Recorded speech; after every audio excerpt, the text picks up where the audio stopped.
Sauf que pour vous, c'est pour le réseau des jeunes parlementaires socialistes, c'est quoi? En quoi ça sert notre diplomatie, même si j'ai eu d'idées là-dessus? Très bien, en fait, merci Sir Aziz pour l'invitation. Le réseau des jeunes parlementaires socialistes est un réseau partisan constitué principalement de parlementaires, de députés de différents pays. C'est mondial? C'est mondial. C'est un réseau qui est né en 2023 à l'initiative du groupe socialiste USFP, en partenariat bien sûr avec le parti et ses instances, en partenariat avec un autre organisme qui avait été créé qui s'appelle le MENA Latina, qui regroupe des partis politiques de la région MENA et de l'Amérique latine, bien sûr des partis sociodémocrates et socialistes. Et donc aujourd'hui, ce réseau compte parmi ses membres plus d'une cinquantaine de pays. Il est déjà à sa 3e édition qui sera organisée le 2 et 3 mai à Marrakech. La première édition, la constitution du réseau, a été faite à Marrakech il y a 2 ans. Il y a eu une 2e édition à Bogota dans le Parlement colombien. Et aujourd'hui, on en est à la 3e. Donc l'intérêt de ce réseau, c'est principalement, l'idée principale, c'était de réunir. C'est un réseau un peu atypique parce que ça réunit des députés, des jeunes députés d'un peu partout dans le monde, principalement des pays d'Amérique latine, Afrique et Europe. Vous avez les 5 continents, Kul Shikain. On n'a pas l'Océanie. Pas vraiment de pays asiatiques pour le moment. Si on considère l'Irak comme un pays asiatique. C'est un pays asiatique. Mais sinon, c'est principalement, mais c'est l'Asie aussi. Voilà, c'est principalement un pays, des pays européens, d'Amérique latine et des pays africains. Des pays africains, à partir de là, vous allez élargir. Exactement, l'idée c'est d'élargir. Durant le forum de Marrakech le 2-3 mai, c'est aussi l'idée d'institutionnaliser ce réseau, de créer un présidium, qu'il soit un peu mieux organisé pour lui permettre de grandir.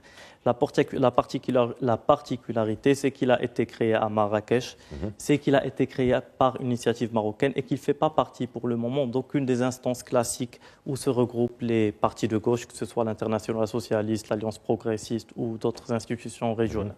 Il garde une certaine autonomie par rapport aux aînés, mais il peut aussi alimenter les réflexions en fonction des compétences des uns et des autres. Et comment se passe à votre niveau la formation avec l'administration? C'est-à-dire, quel est le rôle de l'administration dans cette formation? Alors, déjà, l'administration, vous parlez d'administration. Moi, quand je parle d'administration, c'est l'administration du Parlement et aussi celle des partis, des partis et du ministère. Du ministère, il doit y avoir des séminaires, certainement. Bon, à notre niveau, au sein, comme tous les groupes, j'imagine, les gens s'orientent vers des commissions avec lesquelles ils ont plus ou moins une affinité, où il y a des sujets qu'ils connaissent et qu'ils maîtrisent plus ou moins. Donc généralement, les députés qui sont membres des commissions sont généralement intéressés ou bien ont une certaine connaissance des sujets qu'ils vont traiter.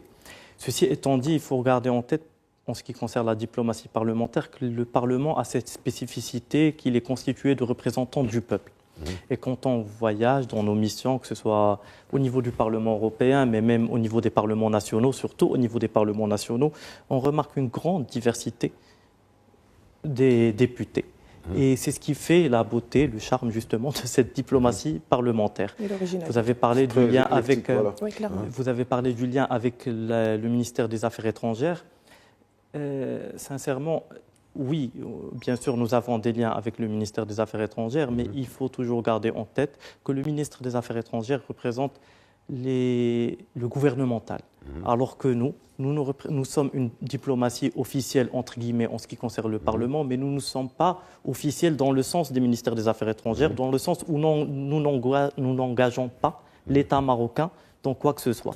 Et nous devons exprimer cette différence même dans nos déplacements, dans nos missions, qu'elles soient partisanes ou parlementaires.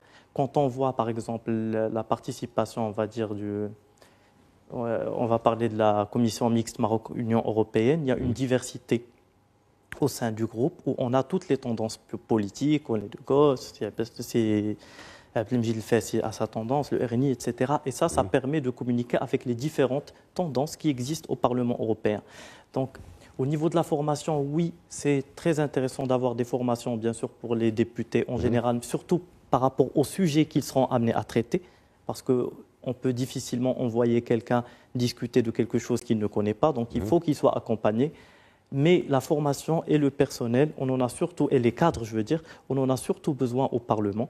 Et là-dessus, il y a un petit groupe de fonctionnaires qui travaillent au niveau de la commission et au niveau de la diplomatie parlementaire. Mais je pense que le nombre est insuffisant et qu'il faut renforcer énormément ce groupe vu les espoirs ou bien l'envie qu'on a de donner à cette diplomatie parlementaire. Et pour au les Maroc. formations, comme une marée, ça va, ça vient. C'est un flux et un reflux, très bien.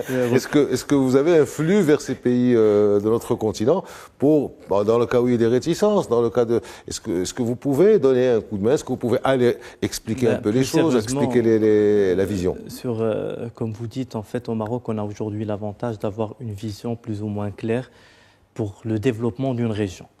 Dans le processus aussi d'intégration régionale du Maroc et la place qu'il peut se trouver, malheureusement, nous connaissons tous l'état actuel de l'Union du Maghreb arabe. La CEDEAO vit ce qu'elle vit avec tous les différends qu'il y a.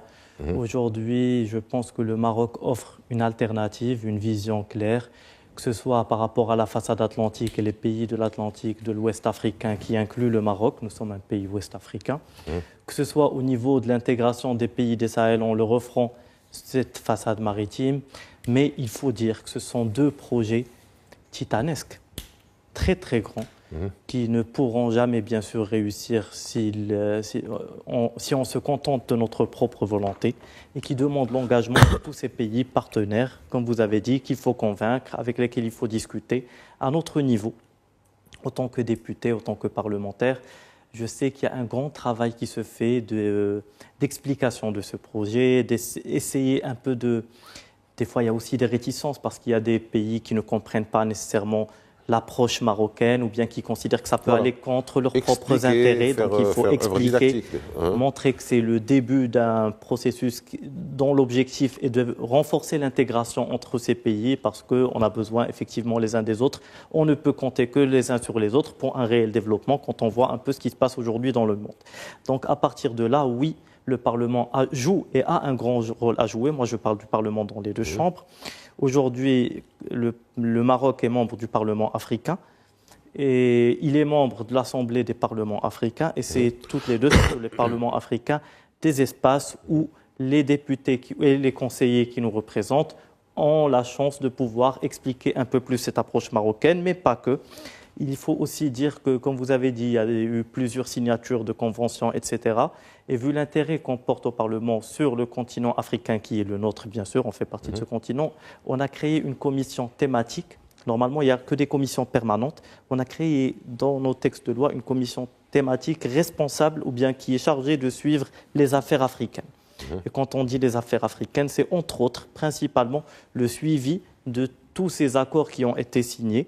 Parce que des fois, il faut aussi faire le suivi et s'assurer que pour gagner la confiance justement de ses partenaires, oui, en partie, des fois il y a des problèmes, des fois il y a des changements, des fois il y a des problèmes de financement. Donc vous la remontez au ministère concerné, au gouvernement de manière générale. Nous on ne remonte pas l'information, nous on fait le suivi de l'exécution et pour interpeller justement après, quand le rapport de la commission sortira, s'il y a des retards, s'il y a des lacunes, vous remontez l'information en interpellant.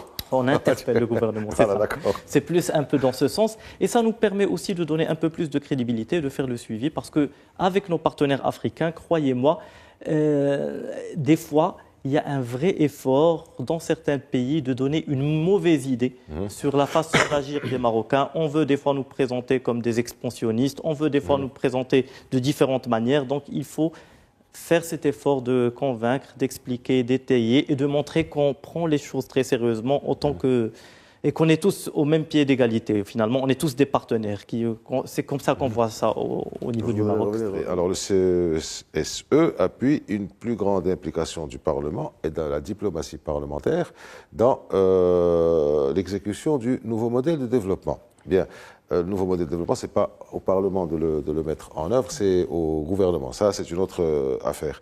Mais est-ce que vous en faites la promotion aussi, d'une certaine manière? Donc, si j'ai bien compris, la question, est-ce qu'on fait la promotion du nouveau modèle de développement ou bien est-ce qu'on vous impliquez, voilà, est-ce que vous vous impliquez à faire passer le message du nouveau modèle de développement, essayer de... Pour nous, la réponse, elle est très simple. Ça dépend des sujets, bien sûr, et des thématiques qu'on va discuter. Par exemple, le forum des jeunes socialistes, on aura plein de thématiques. Et donc, sur plusieurs de ces thématiques, il y a une réponse marocaine. Parce qu'en final, quand on se rencontre en tant que député, ce qu'on partage, ce sont des expériences. On n'est pas des décideurs, on n'est pas un gouvernement. Donc, il y a souvent un partage d'expériences qui se fait. Et sur chacun des sujets, parce qu'on vit tous les mêmes problèmes un peu partout dans le monde, sur chacun des sujets, chacun présente la problématique telle qu'elle a été vécue dans son pays et la réponse qui a été donnée. Nous, au Maroc, ce qu'on présente aujourd'hui, effectivement, le NMT en fait partie. Et ce qu'on dit souvent, c'est qu'on a beaucoup de chance maintenant au Maroc, surtout depuis le NMT, même avant, depuis la crise du Covid et après. Nous considérons en tant que parti qu'on a de la chance parce qu'à travers le NMT, à travers le cap donné par Sa Majesté sur différents dossiers stratégiques, que ce soit national ou à l'international, on a une base commune solide qui nous permet d'avancer. Donc les différends qu'on peut trouver sur plusieurs sujets au Maroc sont plus au niveau de l'exécution, la façon de faire. C'est souvent à ce niveau. Ce n'est pas des différends, on va dire, de dogme ou bien... Ce n'est pas le cas pour vous. Ce n'est pas le cas aujourd'hui. Tout à fait.